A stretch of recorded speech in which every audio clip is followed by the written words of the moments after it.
अस्सलामुअलैकुम। आज हम बात कर रहे हैं कुछ टेस्ट के हवाले से कि ब्लड के कौन कौन से टेस्ट होते हैं और हमें अपने टेस्ट को या हमें कोई हमारी बॉडी को कोई प्रॉब्लम है तो हमें कौन से टेस्ट करवाने चाहिए या हमें अपने टेस्टों के बारे में कितनी इन्फॉर्मेशन होनी चाहिए। जी, ब्लड के काफ़ी ज़्यादा टेस्ट होते हैं जिसमें सीबीसी है जो सब लोग जानते हैं, कंप्लीट ब्लड काउंट टेस्ट, ये एक इसके अलावा सीएमपी है, बीएमपी है, लिपिड प्रोफाइल टेस्ट है, एलएफटी है और इसके अलावा आपका थायराइड का टेस्ट है, T3, T4, TSH का टेस्ट है। इसके अलावा और भी जो किडनी के टेस्ट हैं, इम्यूनिटी के टेस्ट हैं, डी डाइमर है। इस तरह के बहुत सारे टेस्ट जो हैं वो ब्लड से परफॉर्म किए जाते हैं। हम सारे टेस्ट जो है अपनी आने वाली वीडियोस में डिस्कस करेंगे। आज हम एक टेस्ट की बात करते हैं जो जर्नल हम सब लोग करवाते हैं, वो है CBC, कंप्लीट ब्लड काउंट। हम इसके बारे में जानना चाहते हैं कि ये कब होता है और इसके बारे में। जी, ये जब आपको कोई फीवर होने लगे, आपका वज़न कम होने लगे, आपको किसी किस्म की फटीग होने लगी, थकावट होने लगे, आपको कोई एलर्जी है या आपको वीकनेस बहुत ज़्यादा होने लगती है या आपको कोई वायरल इन्फेक्शन हो रहा है या आपको खून की कमी है, आयरन की कमी है, जब आपको इस किस्म का कोई प्रॉब्लम होना शुरू हो जाए तो आपको जो है वो CBC की ज़रूरत पड़ती है। जब आप डॉक्टर के पास जाते हैं तो डॉक्टर आपको कहता है कि कंप्लीट ब्लड काउंट का आप टेस्ट करवा के आएं। ब्लड के अंदर जो अगला ब्लड CBC के अंदर जो एक और टेस्ट करते हैं उसे कहते हैं HCT, हिमाटोक्रेटिक। हिमाटोक्रेटिक के अंदर क्या होता है कि ये आपके रेड ब्लड सेल के वॉल्यूम को शो करता है। अगर ये कम होगा तो आपको खून की कमी है, आप अनीमिया का शिकार हैं।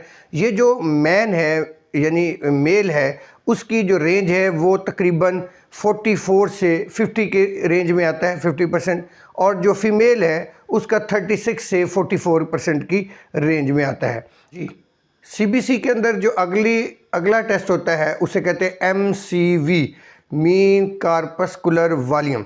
जी, MCV क्या होता है? ये हमारा जो रेड ब्लड सेल है उसके साइज़ को डिफाइन करता है, क्योंकि रेड ब्लड सेल का साइज़ भी एक जैसा होना बहुत ज़रूरी है। अगर रेड ब्लड सेल जो है, हमारे सुर्ख जो खून है, उसका साइज़ छोटा बड़ा, कोई श्रिंक हुआ हुआ या कोई और साइज़ का हो जाए तो भी ये हमें बताता है कि हमें किस तरह का अनीमिया है, क्योंकि अनीमिया की जो टाइप्स है वो रेड ब्लड सेल की शेप पे डिपेंड करता है। तो MCV जो है वो भी हमारा 80 से 100 FL यूनिट के दरमियान में होना चाहिए। अगर इससे कम या ज़्यादा है तो हम इससे अनीमिया की टाइप को डिफ़ाइन कर सकते हैं। इसके अलावा अगला टेस्ट है MCH, मीन कार्पस्कुलर हीमोग्लोबिन। जी, हमारे रेड ब्लड सेल के अंदर जो हीमोग्लोबिन है, जो प्रोटीन है, उसकी कंसंट्रेशन कितनी है। जो हीमोग्लोबिन की कंसंट्रेशन है वो 27 से 33 pg पर सेल होनी चाहिए, ये यूनिट है उसका। अगर इससे कम है या ज़्यादा है, इससे कम है तो हम हीमोग्लोबिन के टाइप का अनीमिया का शिकार है, हमें ऑक्सीजन कैरिंग में प्रॉब्लम हो सकता है। एक और टेस्ट होता है जिसे RWD कहते हैं। ये सेल की विड्थ होती है, ये 11.5 से 14.5% होनी चाहिए। ये क्या डिफ़ाइन करती है कि आपके जो सेल हैं उसके दरमियान कितना डिस्टेंस, अगर वो यूनिफॉर्म नहीं होंगे तो ये भी अनीमिया को डिटेक्ट करने में हमारी हेल्प करती है। उसके बाद अगला जो पार्ट है ब्लड का, जो दूसरा हिस्सा है, उसे कहते हैं white blood cell, WBC। White blood cell हमारी बॉडी में उसका काम होता है, जो हमारी बॉडी में फ़ौज का काम है वही काम हमारी बॉडी में वाइट ब्लड सेल करते हैं। वो हमारे डिफेंस सिस्टम है, हमारे अंदर बॉडी के अंदर वो हमारी जितनी बीमारी हमारे ऊपर अटैक करती हैं उनके ख़िलाफ़ हमारी फ़ौज का काम करते हैं, वो बीमारियों के ख़िलाफ़ लड़ते हैं। अब WBC की जो आगे टाइप्स है जिसमें न्यूट्रोफिल्स है, लिम्फोसाइट है, बेसोफिल्स है, उनकी जो परसेंटेज है उसके हिसाब से उसको बीमारियों को डिटेक्ट किया गया है। अगर WBC जो है वो उनकी क्वांटिटी कम है तो हमें इम्यूनिटी का प्रॉब्लम है, हमें वायरल इन्फेक्शन है, हमें इम्यूनिटी जो है, हमारी इम्यूनिटी कम हो रही है, लिहाजा हमारे WBC कम हो रहे हैं। लेकिन अगर हमारे बॉडी में WBC की क्वांटिटी बढ़ जाती है, उसकी मकदार बढ़ जाती है, तो ये इंडिकेट करता है कि हमें कोई इन्फेक्शन है, बैक्टीरियल इन्फेक्शन हो गया है और हमारे अंदर WBC की मकदार बढ़ गई, हमारे बॉडी के अंदर कोई इन्फेक्शन मौजूद है। WBC के बाद हमारी बॉडी के अंदर प्लेटलेट्स होते हैं। प्लेटलेट्स क्या होते हैं, उनका काम क्या है कि हमारे खून की कोआगुलेशन में यानी जमने में मदद करते हैं। अगर उनकी तादाद कम हो जाती है तो इसका मतलब है जब ब्लड थिन हो जाता है, और अगर उनकी तादाद ज़्यादा हो जाती है तो ब्लड के क्लॉट होने के ज़्यादा चांसेस हैं, यानी क्लॉटिंग हो जाती है ब्लड ज़्यादा। तो ब्लड जो प्लेटलेट्स है उसकी जो मिकदार है वो 1.5 लाख से लेके 4.5 लाख के दरमियान होती है। अगर उसकी क्वांटिटी भी अगर आपकी ज़्यादा हो गई है तो इट मीन्स कि आपके अंदर क्लॉटिंग के ज़्यादा चांसेस हैं, और अगर आपके प्लेटलेट्स की तादाद कम होगी है तो आपके अंदर ब्लीडिंग के चांसेस ज़्यादा हो सकते हैं। जब हम सीबीसी कर रहे होते हैं तो ये हमें ब्लड के बारे में जो टर्म इस्तेमाल होती है, एक होती है अनीमिया। जी, अनीमिया किसे कहते हैं? खून की कमी को। कौन से खून की? रेड ब्लड सेल की कमी को अनीमिया कहते हैं। अगर उसके ऊपर लिखा हो कि अनीमिक पेशेंट है, इसका मतलब है कि आपके अंदर खून की कमी है, या HB की कमी है, या आयरन की कमी है, विटामिन B12 की कमी है। तो उसके हिसाब से आपको डायग्नोज किया जाता है कि आपको जो है वो खून की कमी है, अगर अनीमिया लिखा हुआ है। जी, अगर रेड ब्लड सेल की तादाद ज़्यादा हो गई है तो इसे एरिथ्रोसाइटोसिस कहते हैं। एरिथ्रोसाइटोसिस का मतलब है कि रेड ब्लड सेल की तादाद जो है वो बढ़ गई है। जी, इसी तरह अगर वाइट ब्लड सेल की तादाद बढ़ जाए तो इसे ल्यूकोसाइटोसिस कहते हैं। ल्यूकोसाइटोसिस का मतलब है कि वाइट ब्लड सेल की तादाद जो है वो बढ़ गई है, और वाइट ब्लड सेल की जब ल्यूकोसाइटोसिस लिखा हुआ है इसका मतलब है कि आपकी बॉडी के अंदर कोई इन्फेक्शन मौजूद है, कोई बैक्टीरियल इन्फेक्शन मौजूद है, जिसकी वजह से आपके वाइट ब्लड सेल की तादाद बढ़ रही है, अंदर कोई इन्फेक्शन है, कोई पस है, तो उसे ल्यूकोसाइटोसिस कहते हैं। जी, अगर आपके बॉडी के अंदर वाइट ब्लड सेल की तादाद कम हो रही है तो इसे ल्यूकोपीनिया कहते हैं।